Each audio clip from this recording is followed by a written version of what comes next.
Me llamo Elena Mendoza, tengo 77 años, y durante 5 largos años mi propia hija le dijo a todo el mundo que yo había muerto. Viviendo aquí en Guadalajara, jamás imaginé que mi historia terminaría siendo tan extraña como las telenovelas que solía ver en las tardes. Pero la vida, como dicen por aquí, siempre nos tiene preparadas sorpresas que ni el mejor guionista podría inventar. Si las historias conmovedoras te llegan al corazón, suscríbete, tenemos videos todos los días. Todo comenzó en el año 2018, cuando mi hija Carmen decidió que era demasiado mayor para cuidar de mí. Tenía 72 años entonces, y aunque mis piernas ya no eran las mismas de antes, mi mente seguía tan clara como el agua de manantial. Carmen, que siempre fue ambiciosa, había conseguido un trabajo importante en una empresa de telecomunicaciones en la Ciudad de México. Era la oportunidad de su vida para ascender, pero había un problema, yo. Carmen llegó a mi casa ese martes de octubre con una propuesta que me heló la sangre. Me dijo que había encontrado un asilo muy bonito en las afueras de Guadalajara, donde estaría mejor cuidada. Yo me negué rotundamente. Esta casa había sido mi hogar durante 40 años. Aquí había criado a mis hijos. Aquí estaban todos mis recuerdos con mi difunto esposo Roberto. Pero Carmen tenía otros planes. 2 semanas después, llegó con una ambulancia y 2 enfermeros. Me dijeron que era temporal, que solo estaría unos meses mientras ella se establecía en su nuevo trabajo. Yo sabía que mentía, lo veía en sus ojos. Esa mirada que conocía desde que era niña, la misma que ponía cuando rompía algo y trataba de culpar a su hermano menor. El asilo San Francisco de Asís no era exactamente lo que Carmen había prometido. Las instalaciones estaban deterioradas, el personal era escaso y mal pagado, y la comida, mejor ni hablar de la comida. Pero lo que más me dolía era la soledad. Carmen me visitaba una vez al mes, si acaso, y siempre con prisa. Mis llamadas telefónicas a mis nietos Luis y María fueron haciéndose menos frecuentes, hasta que un día ya no pude comunicarme con ellos. Pasaron 6 meses antes de que descubriera la verdad. Una tarde, mientras esperaba en el consultorio médico del asilo, escuché a Carmen hablando por teléfono en el pasillo. Su voz llegaba clara a través de la puerta entreabierta. Le decía a alguien, probablemente a su jefe, que no podría viajar ese fin de semana porque tenía que arreglar unos asuntos del funeral de su madre. Mi sangre se congeló. Estaba hablando de mí, y yo estaba muy viva. Esa noche no pude dormir. Al día siguiente, confronté a Carmen cuando vino a visitarme. Al principio lo negó todo, pero cuando le pregunté específicamente sobre la llamada que había escuchado, su rostro cambió por completo. Se puso pálida, luego roja de ira, y finalmente me gritó que era una carga que había arruinado su oportunidad de ser feliz. Me explicó, con una frialdad que jamás había visto en ella, que había sido más fácil decirle a todo el mundo que yo había muerto de un infarto. Así no tenía que explicar por qué no podía cuidarme, porque no me llevaba a vivir con ella, porque había elegido su carrera sobre su madre. Había organizado incluso un falso funeral, al que habían asistido vecinos y familiares. Mis nietos, Luis de 23 años y María de 20, habían llorado mi muerte y guardado luto por meses. La traición fue como una puñalada en el corazón. No solo había perdido a mi hija, sino también a mis queridos nietos, que creían que su abuela había muerto. Carmen me advirtió que si intentaba contactar a alguien para desmentir su historia, me trasladaría a un asilo aún peor, en algún lugar donde nunca me encontrarían. Durante los siguientes 4 años viví como un fantasma. Oficialmente estaba muerta para el mundo, pero físicamente seguía respirando, comiendo, durmiendo en esa cama incómoda del asilo. Veía pasar las estaciones a través de mi pequeña ventana, celebraba mis cumpleaños en silencio y soñaba cada noche con abrazar a mis nietos una vez más. Fue en el año 2022 cuando todo comenzó a cambiar, gracias a una enfermera joven llamada Patricia. Ella había notado mi tristeza constante y un día se sentó conmigo a conversar. Le conté mi historia, esperando que no me creyera, como había pasado con otros empleados del asilo. Pero Patricia era diferente. Me escuchó con atención y, más importante aún, me creyó. Patricia tenía una idea que sonaba completamente loca para una mujer de mi edad: usar Internet para encontrar a mis nietos. Yo apenas sabía lo que era una computadora, mucho menos las redes sociales. Pero ella insistía en que era posible, que la gente joven siempre estaba en línea y que podríamos encontrarlos. Durante las siguientes semanas, Patricia me enseñó lo básico. En la sala común del asilo había una computadora vieja que apenas funcionaba, pero era suficiente. Aprendí que era Facebook, Instagram, WhatsApp. Patricia me ayudó a crear perfiles, usando fotos viejas que tenía guardadas en mi cartera. Al principio era frustrante. Mis dedos artríticos no obedecían al mouse y todo me parecía confuso. Pero la esperanza de reencontrar a mis nietos me daba fuerzas. Poco a poco fui aprendiendo. Patricia me explicó cómo buscar personas, cómo enviar mensajes, cómo ver las fotos que subían. Y entonces, después de semanas de búsqueda, los encontré. Luis trabajaba como ingeniero en una empresa de software en Monterrey.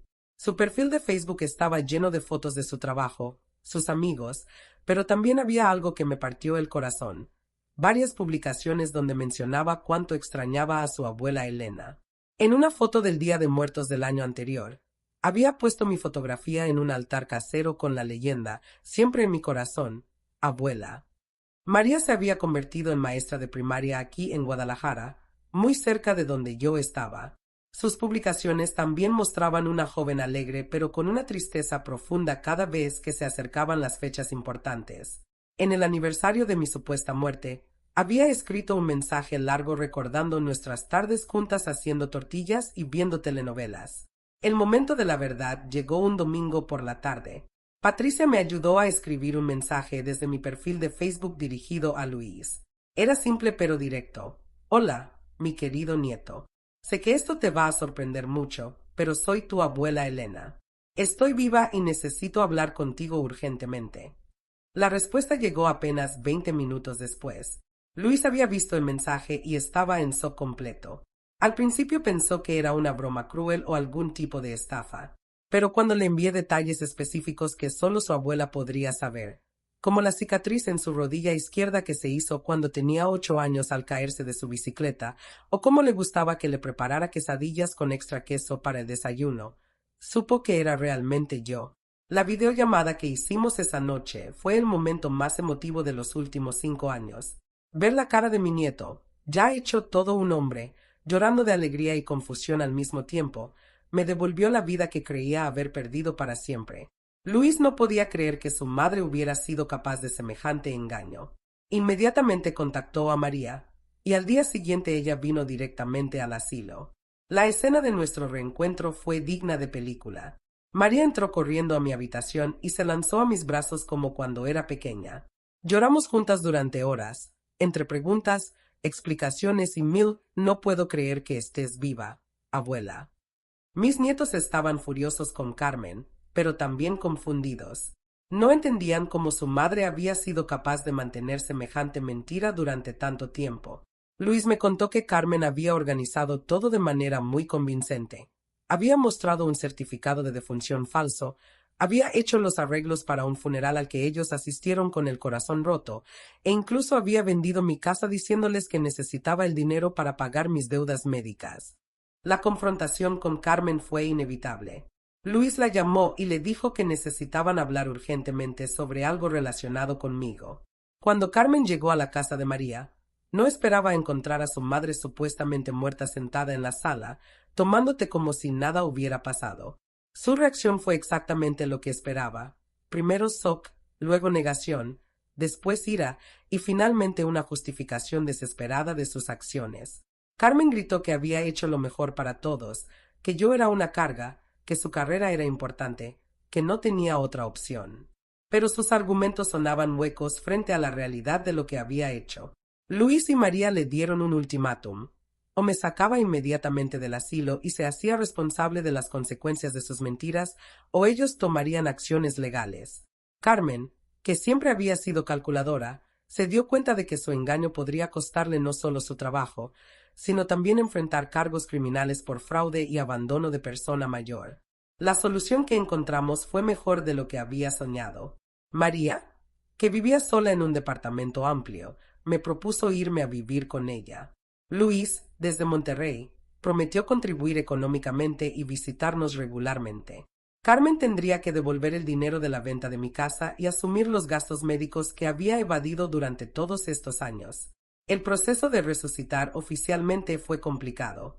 Tuvimos que lidiar con papeleos, explicar la situación a instituciones gubernamentales, corregir registros.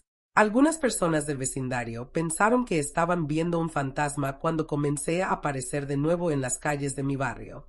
La historia se volvió famosa en toda la colonia, y durante semanas la gente venía a verme como si fuera una celebridad. Lo más difícil fue recuperar la confianza de algunos familiares y amigos que se sintieron traicionados por haber guardado luto por alguien que estaba viva. Tuve que explicar una y otra vez que yo había sido víctima de la situación, no cómplice. Algunos lo entendieron, otros necesitaron más tiempo para perdonar lo que percibían como una broma cruel, aunque no hubiera sido mi intención. Carmen y yo tardamos más de un año en volver a hablarnos. La relación nunca volvió a ser la misma, y probablemente nunca lo será. Hay heridas que simplemente no sanan completamente, pero eventualmente llegamos a una especie de tregua fría. Ella mantiene su vida en la Ciudad de México, yo vivo feliz con María, y nos vemos ocasionalmente en reuniones familiares donde ambas fingimos que todo está bien por el bien de los demás. Ahora, a los 77 años, he aprendido cosas que jamás pensé que aprendería. Manejo Facebook mejor que muchos jóvenes. Tengo mi propio canal de YouTube donde comparto recetas tradicionales y he hecho amigos en todo México a través de Internet. Patricia, la enfermera que me ayudó, se ha convertido en una hija adoptiva para mí. La invito a todas las celebraciones familiares y ella me visita religiosamente cada domingo.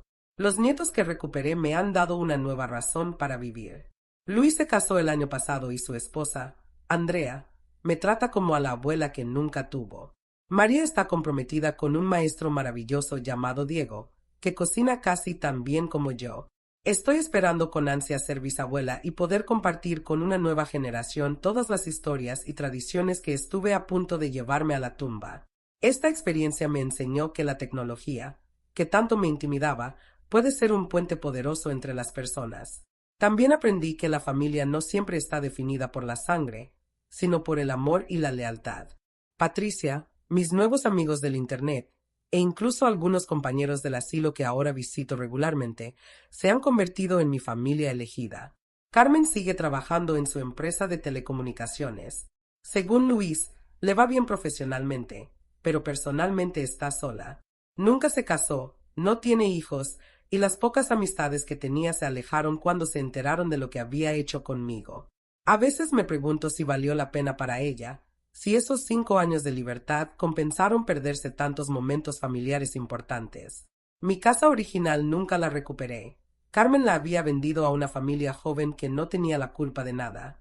Pero María y yo hemos convertido su departamento en un hogar lleno de vida. Tenemos plantas en cada ventana, fotos familiares en cada pared, y siempre hay algo delicioso cocinándose en la estufa.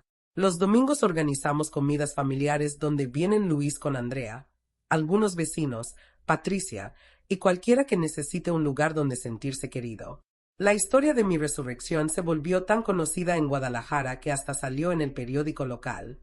El periodista que me entrevistó no podía creer que una mujer de mi edad hubiera usado las redes sociales para resolver un problema tan complejo. Le expliqué que cuando se trata de recuperar a la familia, uno encuentra fuerzas y habilidades que ni sabía que tenía. Ahora uso mi experiencia para ayudar a otros adultos mayores que se sienten abandonados o olvidados por sus familias. Junto con Patricia, hemos organizado talleres en el centro comunitario donde enseñamos a personas de la tercera edad cómo usar Internet para mantenerse conectados con sus seres queridos. Es increíble ver cómo una abuela de 80 años descubre que puede ver videos de sus nietos que viven en Estados Unidos, o como un abuelo viudo encuentra una comunidad de personas que comparten sus intereses. Reflexionando sobre todo lo que pasó, creo que el momento más impactante no fue descubrir que Carmen había mentido sobre mi muerte, sino darme cuenta de que había pasado 5 años viviendo como si realmente estuviera muerta. Me había rendido, había aceptado que mi vida había terminado. Fue hasta que Patricia me mostró que había alternativas, que había maneras de luchar, que recuperé las ganas de vivir plenamente. Mis nietos a menudo me preguntan si odio a Carmen por lo que hizo. La respuesta honesta es complicada. Estoy profundamente herida y decepcionada, pero también entiendo que ella tomó esas decisiones desde un lugar de desesperación y egoísmo, no necesariamente de maldad pura. El perdón es un proceso que sigo trabajando día a día, no solo por ella, sino por mi propia paz mental. Lo que sí tengo claro es que estos últimos años han sido los más ricos de mi vida en muchos sentidos. He conocido gente maravillosa, he aprendido habilidades nuevas, he fortalecido lazos familiares y he descubierto que nunca es demasiado tarde para reinventarse. A los 77 años, siento que mi vida apenas está comenzando una nueva etapa. Cada mañana me despierto agradecida por tener una segunda oportunidad. Veo a María preparándose para ir a enseñar a sus niños, reviso mis redes sociales para saludar a mis amigos virtuales y planifico qué receta voy a compartir en mi canal de YouTube. Es una vida sencilla, pero llena de propósito y amor. Mi consejo para cualquier persona que esté pasando por una situación difícil con su familia es que nunca se rindan. Siempre hay maneras de reconectar, de sanar heridas, de construir puentes. A veces las soluciones vienen de donde menos las esperamos. En mi caso, fue una computadora vieja y una enfermera bondadosa las que me devolvieron a mi familia. Y para los hijos que tienen padres mayores, recuerden que ellos no eligieron envejecer, pero sí merecen hacerlo con dignidad y amor. La vida es muy corta para desperdiciarla en resentimientos o por priorizar solo el éxito profesional. Al final del día, lo único que realmente importa son las personas que amamos y que nos aman de vuelta.